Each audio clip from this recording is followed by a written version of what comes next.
అందరికీ నమస్కారం. Welcome to T9 news. Welcome to ఇయాల పొద్దుగాల వార్తలు. నిన్న ఆంధ్రప్రదేశ్లో జరిగిన ఇష్యూ అయితే అందరికీ తెలుసు. ఇష్యూ కాదు, అది ఒక మంచి శుభకార్యమే, ఒక మంచి వార్తనే. ఓ రకంగా చెప్పాలంటే ప్రతి ఒక్క ఆటో డ్రైవర్కి 15,000 రూపాయలు అక్కడ ఆర్థిక సాయం అందించారు. ఎందుకంటే ఈ యొక్క ఉచిత బస్సు వల్ల అక్కడ స్త్రీశక్తి అని చెప్పేసి నడుస్తుంది. ఇక్కడ ఆర్టీసీ ఉచిత మహిళలకు ఫ్రీ బస్సు నడుస్తుంది కదా, దానివల్ల ఈ యొక్క ఆటో కార్మికులు కావచ్చు, దాంతోపాటు ఈ యొక్క క్యాబ్ డ్రైవర్లు కావచ్చు, అలాగా వాళ్ళ ఇబ్బంది చాలా పడుతున్నారు. వాళ్ళకి ఆర్థికంగా చాలా నష్టపోతున్నారు.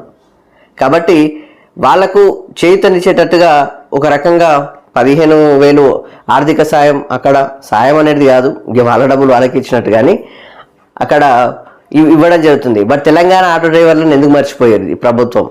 అది కూడా ఒకసారి ఆలోచన చేస్తే బాగుంటుంది. ఎందుకంటే చేయూతనిస్తామని చెప్పేసి ఉత్తదేగేది.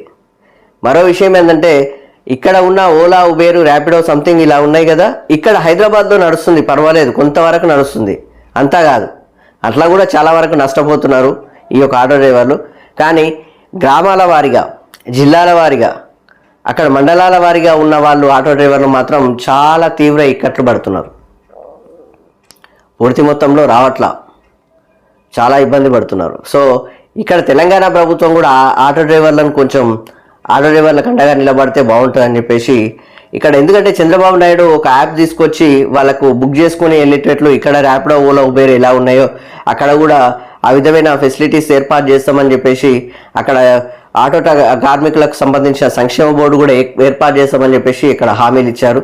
ఇక్కడ ఉన్న ఈ కార్మికులను కూడా ఈ యొక్క తెలంగాణ ప్రభుత్వం కూడా ఆ విధంగా చూస్తే బాగుంటుంది. ఎందుకంటే ఆ కార్మికులు కాస్త ఇబ్బందులు చాలా పడుతున్నారు.